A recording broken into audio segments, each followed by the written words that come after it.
కూడి ఉన్న మీ అందరికీ ప్రభు పేరిట హృదయపూర్వకంగా వందనాలు చెల్లిస్తున్నాను. கூடி வந்திருக்கிற யாவருக்கும் இயேசு கிறிஸ்து நாமத்தில் இருதயபூர்வமான வணக்கங்கள். దేవుని మహాకృపను బట్టి మరి ఉదయకాలం ఆయన మనల్ని సజీవులుగా ఉంచి பிரியமுள்ள இந்த உதய காலத்தில் நீ இந்த காலை வேளையிலே உங்களுக்கு எனக்கு இறைவன் ஜீவனாலை கூட்டி கொடுத்து ఈ విధంగా ప్రభువుని స్తుతించడానికి ప్రభు మనకి ఇచ్చిన గొప్ప భాగ్యాన్ని బట్టి ప్రభువుకు స్తోత్రాలు. இறைவன் நமக்கு கொடுத்திருக்கக்கூடிய இந்த மகாபரிய సందర్భத்திற்காக ఇరవై துதித்து ஸ்தோத்திரிப்போம். మరి దేవుని వాక్యాన్ని మనం కొద్ది నిమిషాలు ధ్యానం చేద్దాం. இறைவனுடைய திருவசனங்களை நாம் கொஞ்ச நேரம் தியானம் செய்வோம்.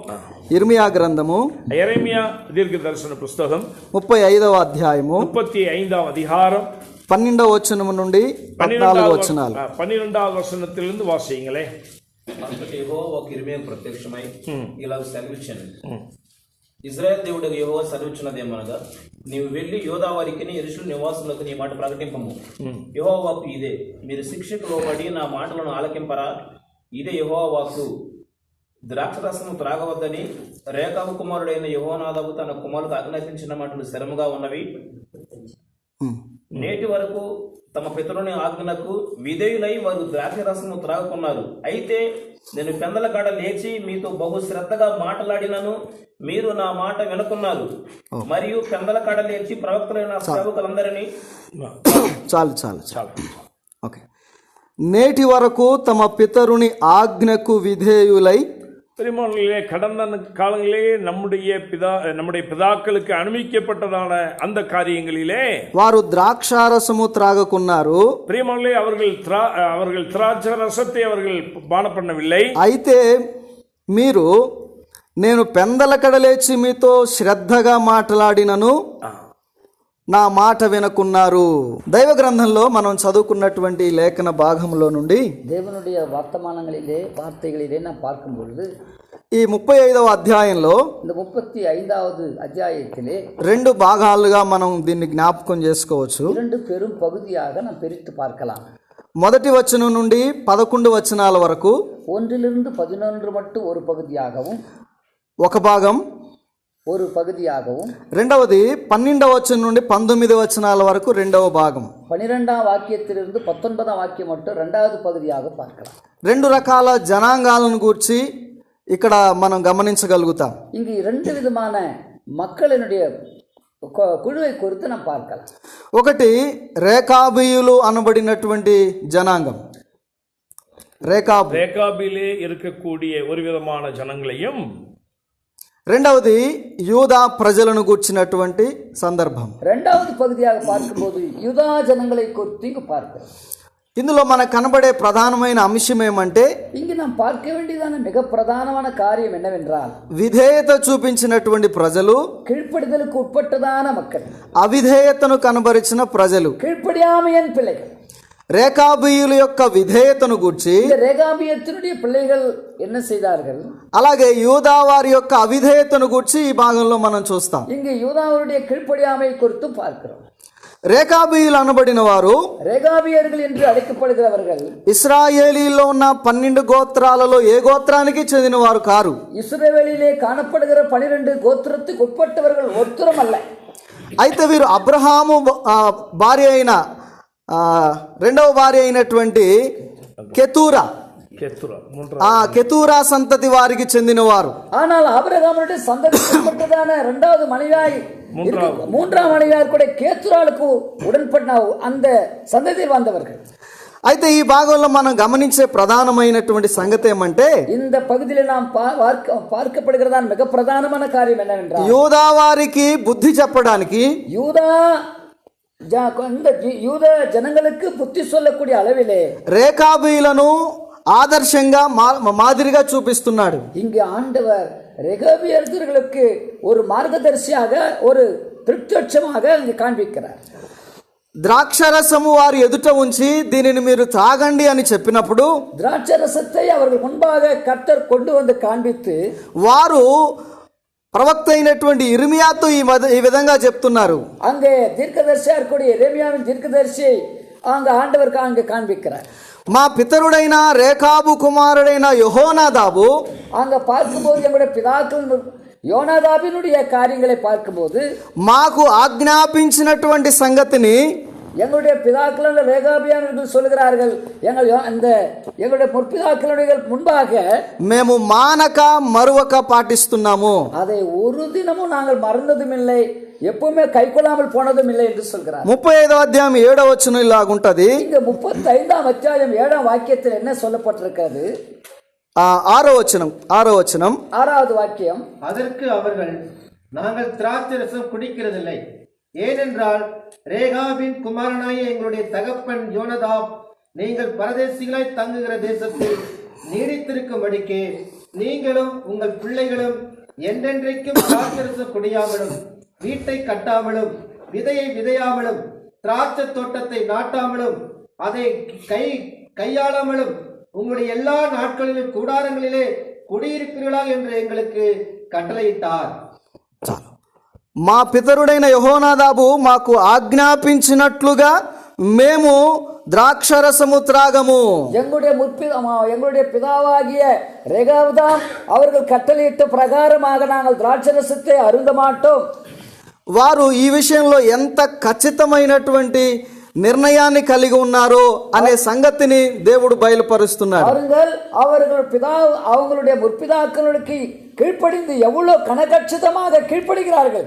ఒక మనుషుడు ఆజ్ఞాపించిన సంగతికి వారు జీవితకాలం అంతా తరతరాలకు కట్టుబడి ఉన్నారు. ஒரு மனிதன் கைக்கொள்ளக்கூடிய மனிதன் கற்பித்ததான கற்பனைக்கு அந்த நிபந்தனைக்கு அந்த சந்ததியார் எப்படி அவ்வளவா கீழ்ப்படுகிறார்கள்.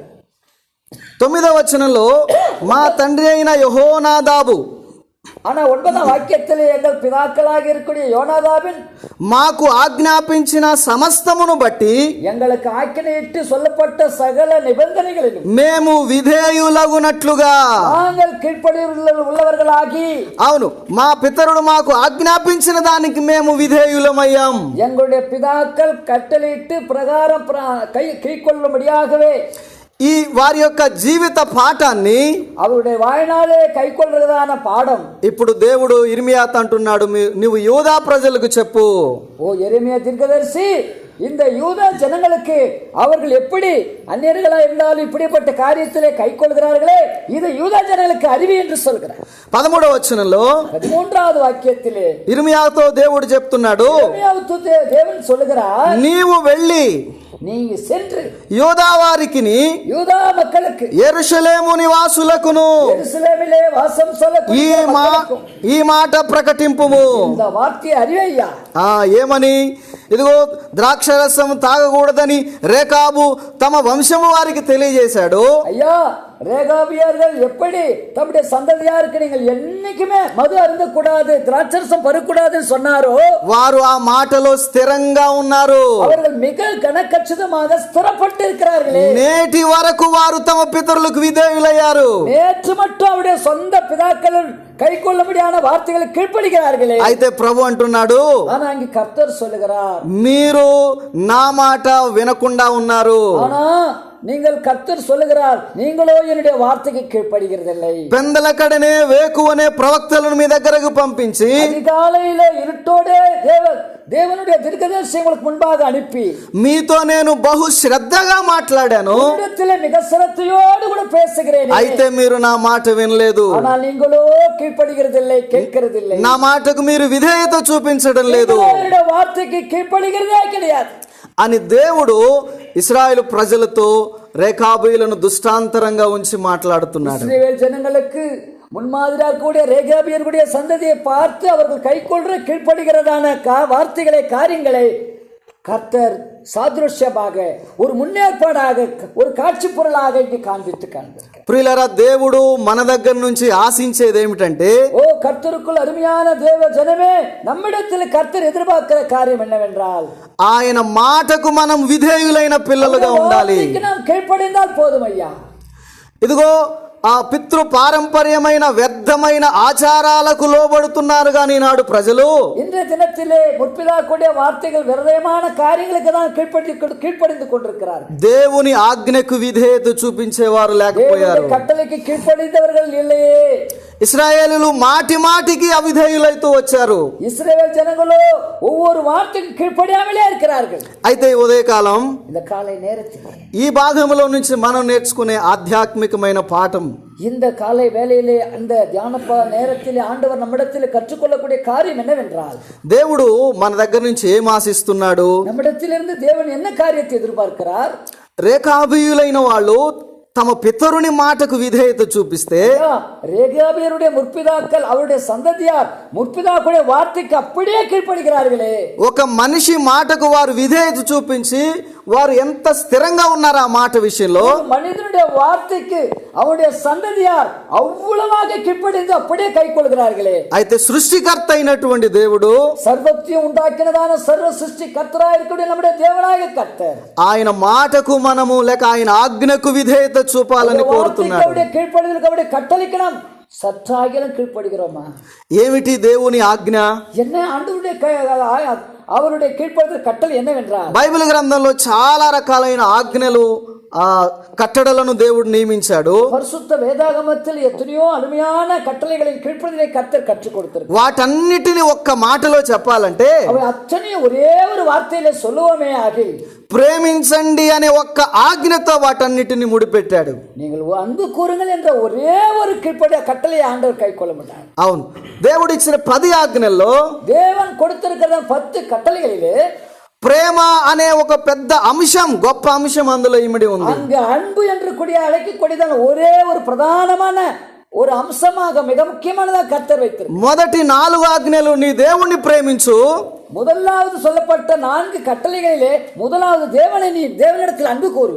తర్వాత 6 ఆజ్ఞలు నీ పొరుగువానిని ప్రేమించు. 6வது கட்டளை என்னவென்றால், உன்னுடைய பிறனை கூட நீ நேசி.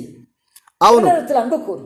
యేసుక్రీస్తు ప్రభువారు శరీరధారిగా ఉన్నప్పుడు கர்த்தராகிய இயேசு கிறிஸ்துவானவர் மாம்சத்தில் வெளிப்பட்ட நாட்களிலே ఈ విషయాన్నే ప్రజలకు నొక్కి ఒక్కాణించి బోధించాడు. இந்த காரியத்தை தான் முகமுகமாக அவருடைய மக்கள் ஜனங்களிடத்திலே கர்த்தர் தெரிவித்தார். నీ దేవుణ్ణి పూర్ణ హృదయంతో ప్రేమించు, உன் தேவனாகிய கர்த்தரிடத்தில் முழு உள்ளத்தோடு அன்பு கூறு. నిన్ను వలె నీ పొరుగువానిని ప్రేమించు. உன்னை போலே பிறனை நேசி.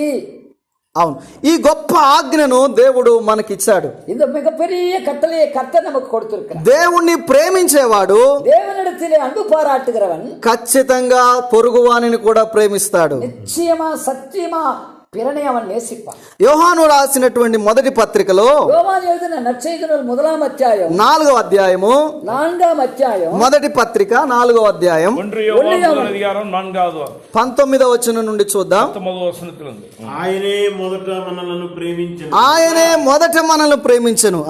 మనము ప్రేమించుచున్నాము. ఎవడైనను నేను దేవుని ప్రేమించుచున్నానని చెప్పి తన సహోదరుని ద్వేషించిన ఎడల అతడు అబద్ధికుడగును. తాను చూచిన తన సహోదరుని ప్రేమింపని వాడు తాను చూడని దేవుణ్ణి ప్రేమింపలేడు. అవును, దేవుణ్ణి ప్రేమించువాడు తన సహోదరుని కూడా ప్రేమింపవలనను ఆజ్ఞను మనం ఆయన వలన పొంది ఉన్నాం. ప్రభుకు స్తోత్రం కలుగును గాక. దేవునికి స్తోత్రం. ఆ దేవాదేవునికి మహిమ ఉండావదా. దేవునిని ప్రేమించువాడు తన పొరుగువాని సహోదరుని కూడా ప్రేమించాలని మనం ఆయన వలన ఆజ్ఞ పొందాము. பிரியமானவர்களே, தேவனிடத்தில் அன்பு பாராட்டுகிறவன் தனக்கு அருகாமையில் இருக்கக்கூடிய சகோதரனை கூட நேசிப்பான் என்ற காரியத்தை இந்த பகுதியிலிருந்து நாம் தேவனிட இயேசு கிறிஸ்துவிடத்தில் நாம் கற்றுக்கொள்ள முடியும். ఎలా ప్రేమించాలి? எப்படி நாம் நேசிக்க வேண்டும்? ప్రభు చెప్పాడు, கர்த்தராகிய இயேசு கிறிஸ்துவான் என்ன சொன்னார்? నేను మిమ్మును ప్రేమించినట్లుగా உங்களை நேசிப்பது போல మీరును ఒకరినొకడు ప్రేమించండి. நீங்களும் கூட ஒருத்தருக்கு ஒருத்தர் அன்பு பாராட்டுங்க. ఆయన మనల్ని ప్రేమించినట్లుగా. அவர் நம்மளை நேசித்தபடி మనం చదువుకున్న వాక్యంలో வாசிக்கப்பட்டதான பகுதியிலே ఆయనే మొదట మనలను ప్రేమించాడు. நம்மளை முதலாவது நேசித்தார். ఆయనే మొదట మనల్ని ప్రేమించాడు. நம்மிடத்தில் அன்பு பாராட்டினார். ఆయన మనకు మొట్టమొదటి మాదిరి. அவர்தான் நமக்கு முன்மாதிரியா இருக்கிறார். ఆయన మనల్ని ఎలాగో ప్రేమించాడు, நம்மிடத்தில் எப்படி அன்பு பாராட்டினார். మనము మన తోటి వారిని పొరుగు వారిని ప్రేమించాలి. நாமும் கூட நமக்கு ஒத்திருக்கக்கூடிய சகோதரனிடத்தில் அன்பு பாராட்ட வேண்டும். ఎలా ప్రేమించాడు ఆయన మనల్ని? அவர் நம்மிடத்தில் எப்படி அன்பு பாராட்டினார்? రోమపత్రిక 5వ అధ్యాయంలో ఉంటది కదా. ரோமர் ரோமர் எழுதின நற்செய்தி 5ஆம் அத்தியாயத்தில் இருக்கிறது அல்லவா? మనము పాపులమై ఉండగా நாம் பாவிகளாய் இருக்கலே கிறிஸ்து நம்மளை நேசித்தார், ఆయన మనల్ని ప్రేమించాడు. அவர் நம்மளை அன்பு பாராட்டினார். భక్తిహీనులమై ఉండగా, நாம் பக்தியினர்களாய் இருக்கும் பொழுது, శత్రువులమై ఉండగా, கர்த்தருக்கு விரோதிகளா இருக்கும் பொழுது, మనము చెడ్డవారమై ఉన్నప్పుడు ఆయన మనల్ని ప్రేమించాడు. காரியத்தை செய்கிறவர்களா இருந்தோம் நம்மளை நேசித்தார். ఏ మంచి మనలో లేదు, எந்த நன்மையும் நம்மிடத்தில் இல்லை. ఘోరమైన పాపులం பயங்கரமான பாவிகளா இருக்க, అయినా ఆయన మనల్ని ప్రేమించాడు. ஆனால் அந்த தேவாதி தேவன் நம்மளை அன்பு பாராட்டினார். దేవుడు ప్రేమా స్వరూపి. அவர் அன்பின் சொருபியா இருக்கிறார். ఈ విశ్వమంతా దేవుని ప్రేమ చేత నింపబడి ఉంది. இந்த காரியங்கள் எல்லாம் இந்த சர்வம் எல்லாம் அன்பு தேவ அன்பினால் நிரம்பியிருக்கிறது. అవును, ఆయన మనలను ప్రేమించాడు. அவர் நம்மிடத்தில் அன்பு பாராட்டி இருக்கிறார். ఆయన ప్రేమ మనకు ఎలాగర్థమవుతుంది? அவருடைய அன்பு நமக்கு எப்படி உணர முடியும், அறிந்து கொள்ள முடியும்? పాపులమైన మన కొరకు ఆయన మరణించడానికి ఇష్టపడ్డాడు. பாவிகளாயிருக்கிற நமக்காக இயேசு சிலுவையிலே மரித்தார். ఫిలిప్పీలకు రాసిన పత్రిక பிலிப்பியர் எழுதின நற்செய்தி நூல் 2వ అధ్యాయం 2ஆம் அத்தியாயம் 5 నుంచి 8 వచనాల్లో ఈ భాగం చూస్తాం. 5ஆம் வாக்கியத்திலிருந்து 8ஆம் வாக்கியம் மட்டும் வாசிக்கிறோம். క్రీస్తు యేసునకు కలిగిన మనస్సు. கர்த்தராகிய இயேசு கிறிஸ்துவுக்கு ஏற்பட்டதான அந்த மனநிலை, மனது. అవును, ఏమిటి ఆయన కలిగిన మనసు? அவருக்கு ஏற்பட்டதான நல்ல மனசு என்னவென்றால், ఆయన పరలోకాన్ని, அவர் மகா பெரிய பரலோகத்தை, దేవుని సింహాసనాన్ని, தேவாதி தேவனுடைய ఆ சிம்மாசனத்தை స్థానాన్ని విడిచిపెట్టి விட்டு இறங்கி விட்டுட்டு దౌర్భాగ్యులము, துர்பாக்கியர்களாயிருக்க దిక్కుమాలిన వారమైన, வழிமாறி திசை மாறி పాపులమైన మనలను ప్రేమించి பாவிகளாயிருக்கிற நம்மளை கர்த்தராகிய இயேசு கிறிஸ்து நேசித்தார். ఈ భూమి మీదకి రిక్తుడిగా ఆయన దిగి వచ్చాడు. ஒன்றுமில்ல, தன்னைத்தானே வெறுமையாக்கி இந்த பூலோகத்துக்கு தேவகுமாரனாக வெளிப்பட்டார். యోహాను 3:16లో మనం చూస్తాం. யோவான் 3:16 என்ன வாசிக்கிறோம்? దేవుడు లోకమును ఎంతో ప్రేమించాడు. தேவன் இந்த உலகத்தை அதிகமாக நேசித்தார். అవును, లోకాన్ని ప్రేమించి తన కుమారుణ్ణి మనకు అనుగ్రహించాడు. அதிகமாக நேசித்தபடினாலே தேவனாய் கர்த்தர் அவருடைய ஒரே ஏக சுதனை இந்த உலகத்துக்கு அனுப்பினார். మనము పాపాన్ని బట్టి, అపరాధాన్ని బట్టి ఉగ్రతకు పాత్రులం. நாம் செய்கிறதான பாவத்துக்கு தண்டனை பயங்கரமான தேவனுடைய கோபாக்கின தேவனுடைய உக்கிர கோபத்துக்கு பாத்திரர்கள், నశించి నిత్యాగ్ని గుండానికి వెళ్ళిపోవలసిన వారం. கெட்டு தேவனுடைய அநீதிக்கு உகந்தவர்களாய் இருக்கிறோம். అయితే దేవుడు మనల్ని ప్రేమించి, ஆனால் தேவனாகிய கர்த்தரோ நம்மிடத்தில் அன்பு பாராட்டுகிறார். మనం నశించిపోవటం ఆయనకి ఇష్టం లేక கெட்டு போறது அவருக்கு பிரியமே கிடையாது. ఆయన మన కొరకు దిగి వచ్చాడు. அவர் பரலோகத்திலிருந்து விட்டிறங்கி நமக்காக இந்த பூலோகத்துக்கு வந்தார். సమస్తాన్ని విడిచిపెట్టి వచ్చాడు. அவர் சமஸ்த அனைத்தையும் விட்டிறங்கி விட்டார். రిక్తుడైపోయాడు. அவர் ஒண்ணுமில்லாமல் தன்னைத்தானே வெறுமையாக்கினார். సిలువ మరణము పొందునంతగా తగ్గించుకున్నాడు. சிலுவை பரியந்தம் தன்னைத்தானே தரைமட்டமாக்கி தன்னை தாழ்த்திக் கொண்டார். నా నిమిత్తము ఎవరు పోతారు అని దేవుడు ఇచ్చిన పిలుపుకు, நிமித்தம் யாராவது போவானா என்று சொல்லி அழைக்கிற அழைப்புக்கு, నేనున్నాను నన్ను పంపుమని విధేయత చూపించాడు. ஐயா பிதாவாகிய தேவனிடத்தில் நான் போகிறேன் என்று சொல்லி பரலோகத்தை விட்டு பூலோகத்துக்கு வந்தார். అవును, తండ్రి అయిన దేవునికి ప్రభు అయిన యేసుక్రీస్తు కుమారుడు విధేయత చూపించి, பிதாவாகிய தேவாதி தேவனுடைய ஒரே பேரான குமாரனாகிய இயேசு கிறிஸ்து பிதாவுக்கு கீழ்ப்படிந்தவராகி సర్వమానవాళి పట్ల దేవుడికి ఉన్న ప్రేమను రుజువు చేశాడు. ఆయన சர்வ மனிதர்களிடத்தின் பேரிலே அன்பு பாராட்டுற அந்த காரியத்தை கர்த்தர் கண்முன்னா காட்சிப்படுத்தினார். అవును, దేవుడు మన దగ్గర నుంచి కోరుతుంది కూడా అది, నేను మిమ్మల్ని ప్రేమించినట్లుగా. கர்த்தர் இந்த காலை நேரத்திலே நம்ம மத்தியிலே காண்பிக்கிற காரியம் என்னவென்றால், మీరును ఒకరినొకడు ప్రేమించండి. நான் எப்படி பாவிகளா இருக்கிறவங்களே நேசித்தேனோ நீங்களும் ஒருத்தர் பேர்ல ஒருத்தர் அன்பு பாராட்டுங்க. నీ పొరుగువానిని உன்னை ప్రేమించండి. போல பிறனை நேசிக்க வேண்டும். అవును, నశించిన పాపులమైన మనలను ఆయన ప్రేమించి, கெட்டு போன வழிமாறி போன திசை மாறி போன பாவிகளா இருக்க நம்மளை கிறிஸ்து நேசித்தது போல మన కొరకు పరలోకాన్ని విడిచిపెట్టి భూమి మీదకి వచ్చాడు కదా. நிமித்தம் பரலோகத்திலிருந்து எல்லாவற்றையும் விட்டு பூலோகத்துக்கு இறங்கி வந்தது போல మనను వలె అనేక మంది కదా, ఈ లోకంలో ఉన్న అనేక మందిని దేవుడు ప్రేమించాడు. நம்மை போல அந்த உலகத்தில் இருக்கிற அத்தனை மானுடர்களையும் கர்த்தர் நேசிக்கும்படியாக வந்திருக்கிறார். ఆ ప్రేమ సువార్తను అనేకులకు తెలియచేయమని ఆయన ఆజ్ఞాపించాడు. அன்பின் கட்டளை, அன்பின் சுவிசேஷத்தை நற்செய்தி அநேகருக்கு பகிர்ந்து கொடுக்கும்படியாக தான் సర్వలోకానికి వెళ్ళండి, சர்வ சிருஷ்டிக்கும் சுவிசேஷத்தை பிரசங்க உலகத்துக்கு செல்லுங்கள் என்று சொல்லுங்க. సర్వ సృష్టికి ఈ ప్రేమ సువార్తను ప్రకటించండి. சர்வ சிருஷ்டிக்கும் அன்பின் சுவிசேஷத்தை தேவனுடைய அன்பை நீங்கள் பகிர்ந்து கொள்ளுங்கள் என்று சொல்கிறார். సృష్టిలోని ప్రతి వ్యక్తికి దేవుని ప్రేమ సువార్త ప్రకటించబడాలి. ஒவ்வொரு தேவனுடைய சிருஷ்டிக்கும் அன்பின் சுவிசேஷத்தை பிரசங்கிக்கப்பட வேண்டும். ఎందుకంటే ప్రతి వ్యక్తి ఆయన దృష్టిలో విలువైన వాడే. பிரியமானவர்களே, சிருஷ்டி கர்த்தருடைய பார்வையிலே ஒவ்வொரு சிருஷ்டிப்பும் அவருக்கு விசேஷித்தமானது. అవును, మన జన సంచారానికి దూరంగా అడవుల్లో ఎక్కడో దూరంగా నివసిస్తున్న ప్రజల దగ్గర కూడా ஒருவேளை ஜன சந்தடிக்கு அப்பாற்பட்டு எங்கோ காடுகளிலோ மேடுகளிலோ பள்ளத்தாக்கத்தில் கிடக்கிற எங்கோ அற்ப சொற்ப ஜனங்களுக்காக கூட ఈ ప్రేమ వార్త వెళ్ళాలి. இந்த கண்பின் சுவிசேஷமானது செல்ல வேண்டும். ఈ ప్రేమ వార్త కేవలం మాటలతో ప్రకటించేది మాత్రమే కాదు, ஏதோ ஒரு வார்த்தையினால சொல்றது காரியம் மாத்திரம் அல்ல, అది క్రియారూపకంగా కూడా చూపించాలి. அது అన్பின் கிரியை நிமித்தம் காண்பிக்கப்பட வேண்டும். అవును, ఈ ప్రేమ వార్త క్రియల ద్వారా కనబడాలి. இந்த அன்பின் வார்த்தையானது கிரியைகள் மூலமாக நாம் காண்பிக்க வேண்டும். నిన్ను వలె నీ పొరుగువాని ప్రేమించుమనే ఆ మాటకు உன்னை போல பிறனை நேசி என்ற வார்த்தைக்கு பொருளாக ప్రభు ఒక ఉపమానాన్ని చెప్పాడు కదా, మంచి సమరయుని ఉపమానం. ஒரு நல்ல అరుமையான ஓமையை சொன்னாரே, அதுதான் நல்ல சமாரியன். ఆ ప్రేమ క్రియల ద్వారా కనబరచబడింది. எப்படி நல்ல சமாரியன் கிரியை மூலியமா காண்பித்தாரோ, గాయాలు కడిగి காயங்களை கட்டி అతని గాడిద మీద ఎక్కించుకొని ஒரு கழுதை மேலே ஏற்றி పరామర్శించి பராமரிப்பு செய்து పూటకోళ్ల వానింటికి చేర్చి அவனுக்கு பத்திரமா அவனிடத்தில் கொண்டு போன இடத்தில் விட்டு అతనికి క్షేమ స్థితిని కలుగు వరకు அவனுக்கு நல்ல சேமத்தை உண்டாக்கும் வரைக்கும் భరించినటువంటి వ్యక్తి பராமரித்ததான ஒரு நபரை మంచి సమరయుడు. அவர்தான் நல்ல சமாரியன். మన ప్రభు అయిన యేసుక్రీస్తు వారు நம்முடைய கர்த்தராகிய இயேசு கிறிஸ்துவானவர் మంచి సమరయుడు. அவர்தான் நல்ல சமாரியன். ఆయన వలె మనము ఆయన ప్రేమను ప్రకటించాలి. அவரைப் போலவே அவருடைய அன்பை குறித்து நாம் பிரசங்கிக்க வேண்டும். క్రియల ద్వారా దాన్ని కనబరచాలి. கிரியைகள் மூலமா காண்பிக்க வேண்டும். మెప్పు కొరకు చెప్పడం లేదు. ஒரு மேன்மைக்காக அல்ல.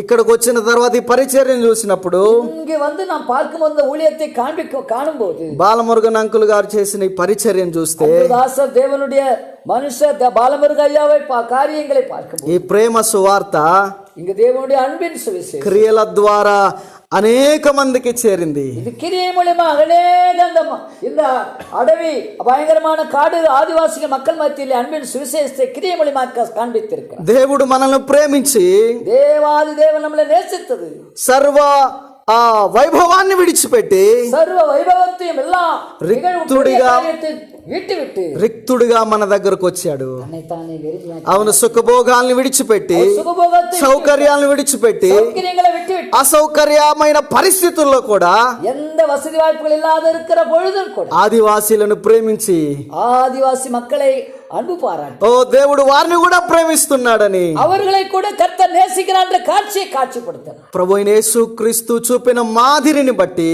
இயேசு கிறிஸ்து காண்பித்ததான நிஜமான காட்சியை போல பார்த்தார். ఆ అట్టడుగునున్న ప్రజల దగ్గరకు కూడా వెళ్ళి அந்த அருமையான காடுகளிலே வாசம் பண்ணுகிற மக்கள் மத்தியிலே சென்று దేవుని ప్రేమను కనబరిచిన దేవుని தேவனுடைய సేవకులు. அன்பை காண்பித்தார். నిజంగా ఈ పరిచర్యలో మనం పాలివారం ఎంత గొప్ప భాగ్యం. ஐயா, கர்த்தருக்குள் அன்பானவர்களே, இப்படிப்பட்ட உன்னதமான தேவ சித்தத்தை தேவ திட்டத்துக்கு கீழ்ப்படிந்து அன்பு பாராட்டுற தேவனுடைய ஊழியக்காருடைய ஊழியத்திலே பங்கெடுப்பது நமக்கெல்லாம் பேரு. ஐயா, ఎంత గొప్ప భాగ్యం. இது எத்தனை மகத்துவமான பேரு. ముగిస్తున్నాను నేను. நான் இறுதி கட்டத்துக்கு வருகிறேன். అయితే దేవుని మాటకు విధేయత చూపడాన్ని நாம் బట్టి கர்த்தருடைய வார்த்தைக்கு கீழ்ப்படிந்தவர்களாகி దేవుడు ఒక అద్భుతమైన వాగ్దానం చేస్తున్నాడు. தேவன் ஒரு அற்புதமான வாக்குத்தத்தத்தை நமக்கு ஆண்டவர் அருளுகிறார். ఆ మాట జ్ఞాపకం చేసి నేను அந்த ముగిస్తాను. வார்த்தை நினைவோடு கூட அதை நிறைவு செய்யும். చూడండి, ఇర్మియా గ్రంథము எரேமியாவின் புஸ்தகம் 35వ అధ్యాయము 35ஆம் అధ్యాయం 18-19 వచనాల్లో 18-19 వాక్యத்தை வாசித்து சகன் செய்யுங்கள். సరి సహాయం చేయండి. 18-19 మరియు ఇర్మియా రేకాబీయులను చూచి ఇట్లనెను, ఇశ్రాయేలు దేవుడును సైన్యములకు అధిపతి యెహోవా ఇలాగ సెలవిచ్చుచున్నాడు, మీరు మీ తండ్రి అయిన యెహోనాదాబు ఆజ్ఞకి విధేయులై అతని విధులన్నిటినీ గైకొని అతడు మీకు ఆజ్ఞాపించిన సమస్తమును అనుసరించుచున్నారు. కాబట్టి ఇశ్రాయేలు దేవుడును సైన్యములకు అధిపతి యెహోవా సెలవిచ్చినదేమనగా, నా సన్నిధిలో నిలుచుటకు రేకాబు కుమారుడైన యెహోనాదాబుకు సంతతివాడు ఎన్నడూ ఉండక మానడు. దేవునికి స్తోత్రం కలుగును గాక. தேவாதி தேவனுக்கு ஸ்தோத்திரம் உண்டாவதாக. దేవుడైన యెహోవా ఆ రేకాబీలతో మాట్లాడుతూ ఏమంటున్నాడంటే, தேவாதி தேவன் ரேகாபியர்கள் மூலமா காண்பிக்கிற காரியம் என்னவென்றால், ప్రవక్త అయిన ఇర్మియా ద్వారా వారితో మాట్లాడుతూ, எரேமியா தீர்க்கதரிசி மூலமாக அவர்களுக்காக பேசுகிறதான வார்த்தை, మీ పితరుడైన రేకాబు మీ తండ్రి చెప్పినట్లుగా అతని ఆజ్ఞకు మీరు విధేయత చూపించారు. நீங்கள் உங்கள் முற்பிதாக்கள் ரேகாபியுடைய வார்த்தைக்கு கீழ்ப்படிந்தபடியே செய்து கொண்டிருக்கிறீர்களே, మీరు అలాగ అనుసరిస్తూ వచ్చారు కాబట్టి கை கொள்ளுகிறீர்களே, அனுசரித்துக் கொண்டிருக்கிறீர்களே, విధేయతకు విశ్వసనీయతకు మాదిరి అయిన మిమ్మను బట్టి நீங்கள் கீழ்ப்படுதலுக்கு அப்படியே கிரியை நடப்பிக்கிற உங்களை பார்த்து மாதிரியா இருக்கிறீர்கள். నేను సంతోషిస్తూ మీకు ఒక వాగ్దానం చేస్తున్నాను. நான் உங்களை பார்த்து நான் மெச்சிக்கொண்டு சந்தோஷப்பட்டு ஒரு நல்ல வாக்குதத்தத்தை உங்களுக்கு நான் அருளுகிறேன். ఏమిటి అంటే, என்ன ஒரு வாக்குதத்தம்? నా సన్నిధిలో నిలుచుటకు. என்னுடைய సన్నిధానத்தில் நீங்கள் நிற்பதற்கு. ఇదిగో రేకాబీలారా, మీ సంతతిలో ఉండేవాడు ఒక్కడు కూడా ఉండకుండా మానడు. என்னுடைய சன்னிதானத்திலே ஒவ்வொருத்தரும் நீங்கள் அத்தனை பேரும் யாருமே இல்லை என்று சொல்ல அளவுக்கு நீங்கள் வருவீர்கள் என்று சொல்கிறார்.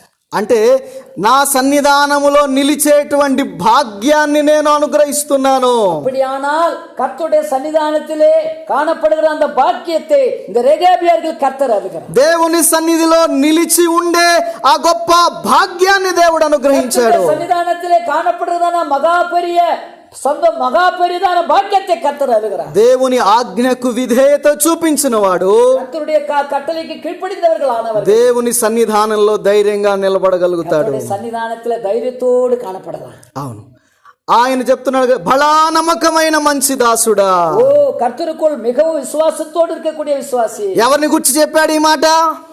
யாரை குறித்து அங்கே சொல்லுகிறார்? ఆయన ఆజ్ఞకు మాటకు విధేయత చూపిన వారిని గురించే కదా. அவருடைய வார்த்தைக்கு கட்டளைக்கு கீழ்ப்படிந்தன பார்த்து. అవును, ఆయన సన్నిధిలో నిలిచేవారు, அவருடைய సన్నిధానத்திலே காணப்படுகிறவர்கள், ఆయనకు విధేయులైన వారు, அவருக்கு கீழ்ப்படிந்தவர்கள், ఆయన మాటకు విధేయులైన వారు. அவருடைய వార్த்தைக்கு கீழ்ப்படிந்தவர்கள். ముగిస్తున్నాను.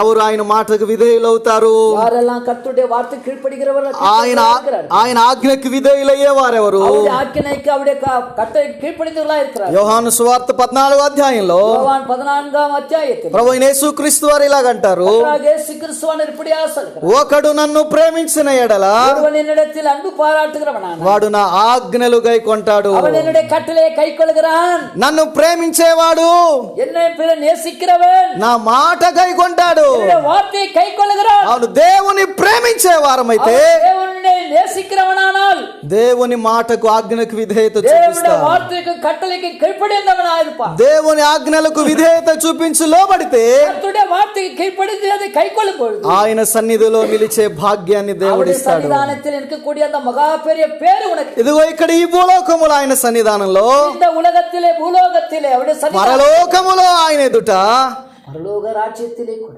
ఆయన కుడి పార్శ్వమందు அவருடைய వலது పార్శ్వத்திலே ఆయన మనం కూర్చుండబెట్టుకుంటాడు. நம்முடைய பக்கத்தில் அருகாமையிலே அவர் அமரச் செய்கிறார். ఈ గొప్ప భాగ్యాన్ని இந்த ఉన్నతமான பாக்கியத்தை విధేయులైన పిల్లలకు ఆయన అనుగ్రహిస్తాడు. படிக்கிறதான பிள்ளைகளுக்கு அவர் அருளுகிறார். ప్రియులారా, దేవుని మాటకు విధేయత చూపి கர்த்தருடைய அன்பானவர்களே, கர்த்தருடைய வார்த்தை ఆయన கீழ்ப்படிந்து సన్నిధిలో నిలిచి ఉండేవారిగా அவருடைய சன்னிதானத்திலே எப்பொழுதும் இருக்கக்கூடியவர்களாக ప్రభువే ఈ గొప్ప భాగ్యం మనకు అనుగ్రహించాడు. கர்த்தாதி கர்த்தரே நமக்கு அருளி ஆசீர்வதிலே கர்த்தர். ఒకవేళ ఇంకెవరైనా ఆయన ఆజ్ఞకు విధేయత చూపకపోతే, ஒருவேளை கர்த்தருடைய வார்த்தைக்கு அவருடைய கை கொள்ளாமல் ஒருவேளை கீழ்ப்படியாமல் இருப்பீர்களானா, ఈ రోజైన ఒక నిర్ణయం తీర్మానంతో మనం இந்த தினத்திலே ஒரு அருமையான தீர்மானத்தை ஏறெடுக்க முடியுமா?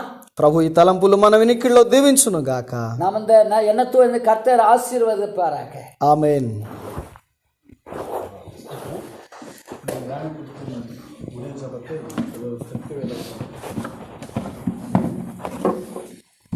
அளவில்லாமல் நேசிக்கிற நல்ல தகப்பனே, இந்த வேலையில